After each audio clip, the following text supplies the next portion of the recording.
চীনের গুয়াংজু প্রদেশে সৃষ্ট ভয়াবহ বন্যায় জলাধার ভেঙে একটি বাণিজ্যিক সাপ প্রজনন খামার সম্পূর্ণ ভেসে গেছে।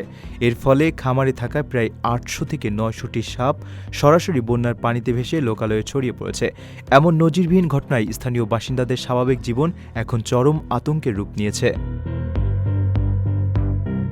সামাজিক যোগাযোগ মাধ্যমে ছড়িয়ে পড়া ভিডিওতে দেখা গেছে স্থানীয় গ্রামবাসীরা হাঁটু সমান ঘোলা পানির মধ্যে অত্যন্ত সতর্ক অবস্থায় চলাফেরা করছেন এবং ভেসে আসা সাপগুলো ধরার চেষ্টা করছেন। ইতিমধ্যে পানির মধ্যে থাকা সাপের কামড়ে বেশ কয়েকজন বাসিন্দা আক্রান্ত হয়েছেন বলে খবর পাওয়া গেছে। তবে বন্যার তীব্রতায় রাস্তাঘাট তলিয়ে যাওয়ায় উদ্ধারকারী ও চিকিৎসকদের যানবাহন সময়মতো পৌঁছাতে পারছে না, যার ফলে আক্রান্তদের কাছে জরুরি অ্যান্টিভেনাম ওষুধ পৌঁছাতে বিলম্ব হচ্ছে। এই ভয়াবহ পরিস্থিতি মোকাবেলায় স্থানীয় প্রশাসনের পাশাপাশি বেসামরিক স্বেচ্ছাসেবকদের উদ্যোগে একটি বিশেষ সাপ ধরার দল গঠন করা হয়েছে। এই দলের সদস্যরা এখন বন্যা কবলিত এলাকার ঘরে ঘরে গিয়ে সাধারণ মানুষকে সাহায্য করছেন এবং লোকালয়ে চলে আসা সাপগুলো উদ্ধারের চেষ্টা চালাচ্ছেন।